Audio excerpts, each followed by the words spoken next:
Di jagat maya banyak informasi yang tidak tepat tentang Canas atau Yuanas, nama lengkapnya. Di dunia maya dikisahkan Canas adalah asal Indonesia, sukses menjadi petani di Jepang dengan lahan lebih dari 30 hektar setelah bertahun-tahun menjadi TKI. Petani sukses di Jepang dengan lahan lebih dari 30 hektar benar adanya. Tetapi menjadi TKI bertahun-tahun di Jepang adalah salah. Canas ke Jepang bukan sebagai TKI. Februari tahun 2010, dia ke Jepang dalam rangka untuk melegalkan perkawinannya dan sekaligus bertemu dengan mertua setelah beberapa bulan sebelumnya dia menikah dengan seorang wanita Jepang di Bali secara Islam. Jadi dia ke Jepang bukan untuk menjadi TKI, tetapi lebih untuk keperluan keluarga. Karena hanya untuk melangsungkan pernikahan dan saya tidak ada cita-cita untuk tinggal di Jepang. Bertemu itu di Bali. Saya di Bali kebetulan bekerja sebagai instruktur surfing, khususnya di wilayah Kuta, Bali. Dan istri waktu bertemu dengan saya, beliau bekerja di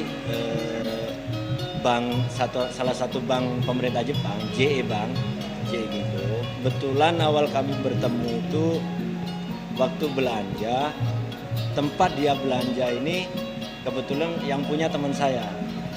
Jadi di situ bertemu. Awal mula bukan ketertarikan antara pria dan wanita, tapi justru ketertarikan soal kultur, budaya, dan agama.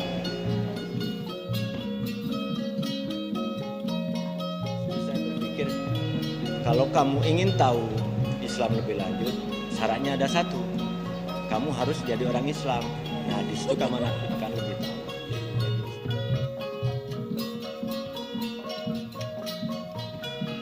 Daripada kita mondar-mandir nggak jelas urusannya begini, kamu siap nggak jadi ibu dari anak-anak saya? Ayo ya berangkat. Ya, jadi simpel, kami menikah itu tanpa ada cinta apa-apa ya.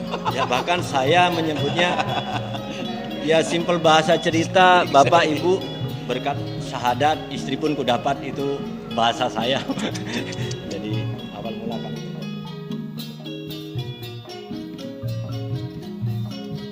Tuhan berkehendak lain, saya datang ke Jepang, saya disambut gempa dan tsunami tahun 2011, tepatnya bulan 3 tanggal 11.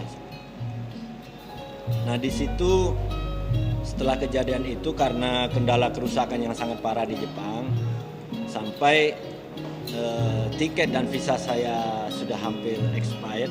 Jadi saya minta solusi ke pihak imigrasi Jepang. Minta solusi, ya saya sampaikan saya datang ke Jepang dengan tujuan ini, menikah dan sekian-sekian seperti ini, dan saya harus pulang.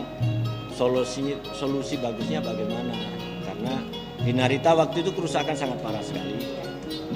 Jadi pemerintah Jepang khususnya dari imigrasi langsung memberikan istilahnya toleransi ke saya, memberikan saya visa 1 tahun dulu. Jadi saya langsung dikasih Jairyo Card untuk 1 tahun. Dan saya juga bertanya, dengan visa ini apa saya bisa bekerja? Karena saya sudah berkeluarga, saya harus bertanggung jawab untuk keluarga. Tidak apa-apa, kamu bisa bekerja. Dan tahun pertama itu kebetulan karena kerusakan sangat parah, jadi saya ikut ini bapak seperti di perusahaan konstruksi untuk bersih-bersih bataku apa.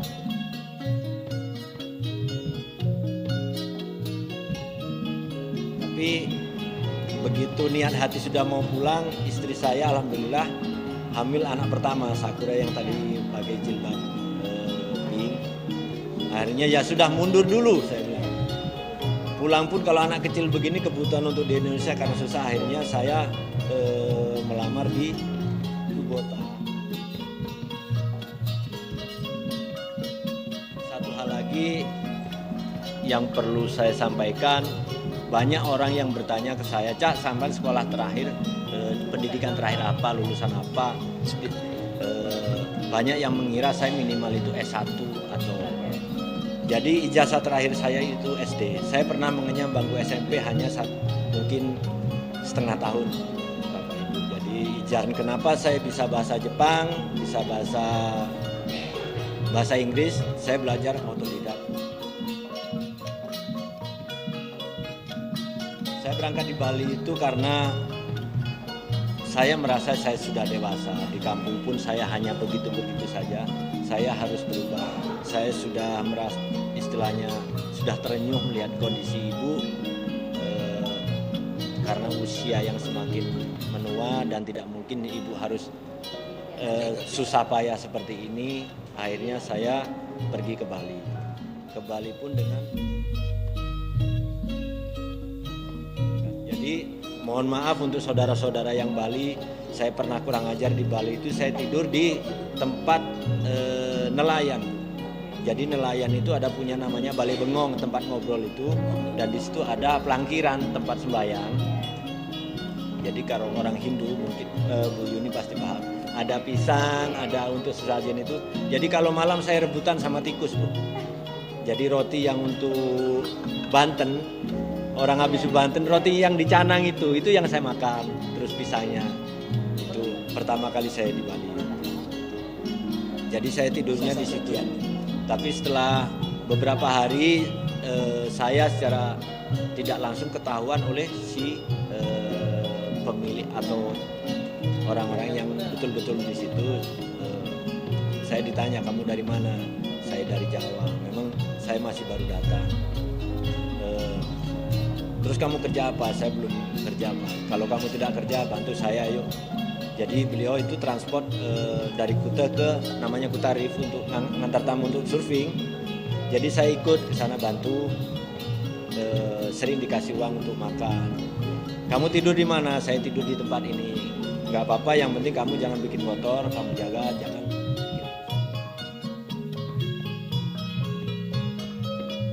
Hampir setiap hari petani sepuh yang di Jepang, petani yang sudah usia 60 ke atas, 70 atau 80, hampir mempunyai keluhan yang sama.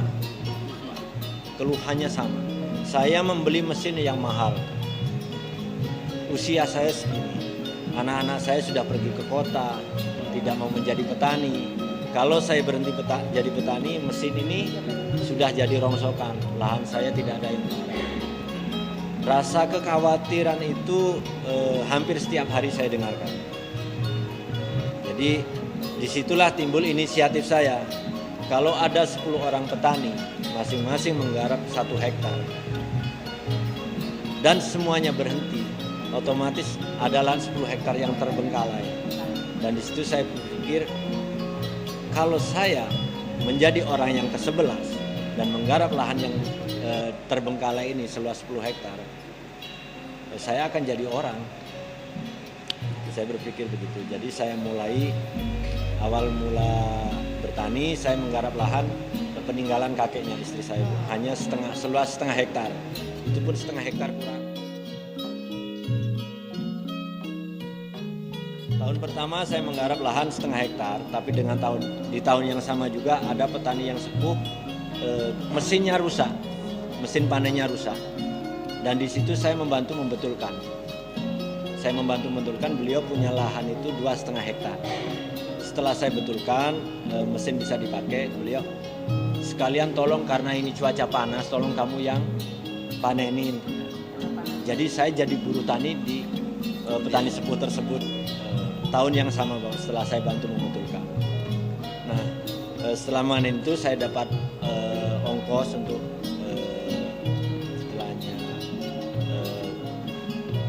tenaga saya membantu beliau, dan saya terima karena saya waktu itu memang butuh untuk keluarga saya. Yes. Dan untuk tahun keduanya beliau itu bilang begini setelah saya selesai panen sambil menunjukkan, saya sudah mau berhenti jadi petani. Kalau kamu mau menggarap lahan, silakan garap lahan saya, terserah. Kalau kamu mau menyewa silakan, kalau kamu punya uang mau membeli silakan. Berapa luas ini? 2,5 hektar. Jadi ada tambahan dari, sudah di depan mata sudah ada jawaban untuk tahun kedua, ada tambahan 2,5 hektar. Dan saya tidak menyangka juga bahwa beliau punya lahan di agak dataran tinggi, punya kebun juga seluas 1 hektar. Jadi 3,5 hektar punya 1 orang. Begitu masuk tahun kedua, ada petani yang sepuh juga menawarkan ke saya, ada orang mau menyewakan lahan, dia sudah nenek-nenek, suaminya meninggal tahun yang lalu, tahun ini tidak ada yang menggarap, kamu mau? Karena saya sudah semangat ingin memperluas lahan, ya saya pikir mungkin ya 1/4 hektar atau setengah hektar begitu, namanya nenek-nenek. Tidak tahunya beliau punya lahan 3,5 hektar. 3,5 hektar itu tahun kedua. Di tahun kedua, yang menjadi kendala waktu itu, maksudnya kendala bukan kendala halangan apa susahnya. Saya tidak mempunyai mesin apa-apa. Saya punya mesin pengering itu bekas, openan itu juga bekas, bahkan combine itu mesin yang panen itu juga bekas. Jadi awal mula saya itu bekas semua. Sampai saya itu ya dicemooh sama petani lokal, mesin rongsokan begitu mau menambah lahan. Bahasa Jepangnya pongko sunuki kai nanoni menseki fuyashitai no. Itu bahasa sangat kasar, mungkin Bu Yuni bisa mengerti. Orang mesin rongsokan, mesin sampah begitu mau menambah lahan, itu bahasa-bahasa petani yang kecil. Tapi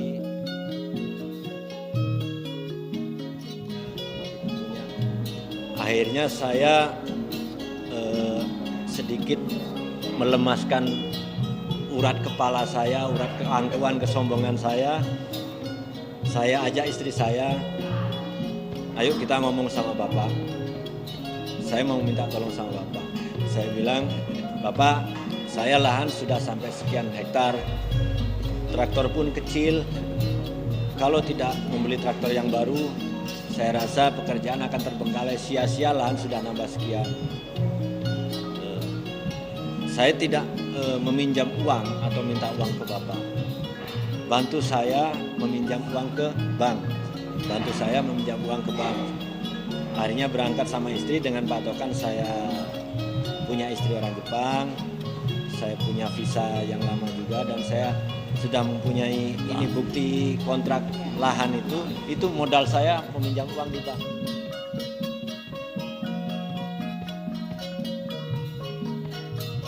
Saya belanja atau membangun ini betul-betul tahun yang kedua, masuk tahun ketiga Bu, bangunan ini. Jadi saya menjadi petani tahun yang kedua saya membuat bangunan ini. Tahun awal karena penghasilan masih belum banyak, itu masih diragukan, tidak bisa memberikan jaminan banyak.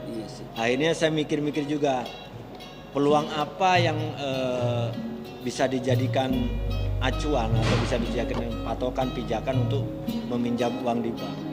Saya kasih tahu mertua, Bapak minta izin aja mengurus sertifikat pertanian. Kan Bapak kakek petani, Bapak punya tanah atas nama Bapak ngurus saja ini sertifikat pertanian. Setelah Bapak mengurus sertifikat pertanian, di situ saya bisa meminjam uang dengan bunga 0%. Yes. Kalau saya mendapatkan sertifikat pertanian, kan hanya satu peluang. Di situ saya juga mengajukan sertifikat pertanian. Begitu saya mendapatkan sertifikat pertanian, jadi saya bisa dikatakan melenggang dengan kaki saya sendiri. Saya belajar ke sana ke sini, masuk ke istilahnya ke JE, ke sini saya bisa menanyakan hal-hal apa yang bisa Japan Agrikultur. Jadi seperti Menteri koperasi pemerintah Jepang pertanian. Jadi di Jepang seperti ini, mohon maaf, Jepang itu sangat halus pemerintah Jepang mainnya. Petani yang kecil-kecil itu untuk saat ini bukan diberhentikan, tidak, tapi secara pelan-pelan mau digusur. Karena apa? Petani yang kecil ini income-nya tidak kena pajak. Jadi income untuk pemerintah tidak ada. Jadi pemerintah itu lebih menyoroti petani yang besar, itu yang diperhatikan. Karena apa? Income di atas 1M, 10 juta yen, itu pemerintah ada income pajak, karena Jepang kan negara pajak. Jadi Jepang pun sekarang memproduksi mesin, tidak ada mesin kecil, mesin yang besar-besar. Minimal orang yang punya lahan 10 hektar yang bisa membeli mesin baru. Petani yang kecil-kecil kurang dari 5 hektar mereka, saya beli mesin mahal, begitu dijual sekali pakai dijual pun harga murah. Jadi petani sekarang di Jepang pun, petani yang kecil itu hanya bertahan menunggu sampai mesin tersebut rusak. Istilahnya kalau bahasa Jepang Madoguchi, satu meja yang melayani petani yang berhenti jadi petani dan ingin menyewakan sawahnya itu dilayani. Jadi nanti pemerintah itu memperkenalkan atau memberitahu ke saya di sana ada lahan mau menggarap atau tidak, seperti itu. Itu sistem yang satu. Terus yang kedua, di situ sertifikat itu ada batasannya. Jadi kurun waktu 5 tahun. Tahun pertama kamu punya lahan berapa? Tahun kedua kamu bisa memperluas berapa? Ditarget selama 5 tahun.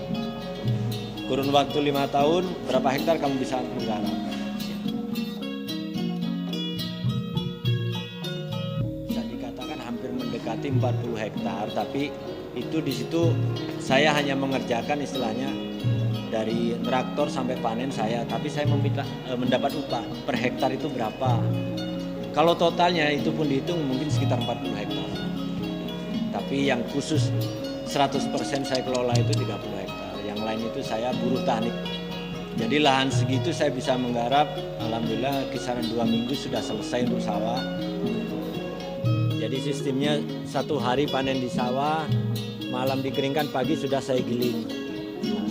Kapasitas berapa besar, Pak? Masing-masing untuk yang kecil-kecil ini setengah hektar.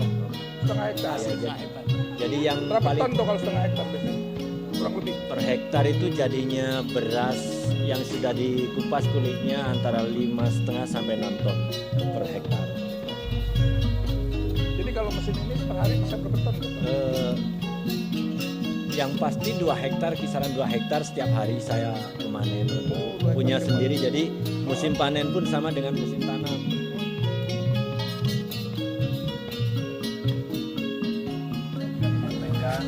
Setiap saat kalau ada waktu ke Jepang silahkan. Ya, terima kasih. Kita akan mampir ke sini insya Allah.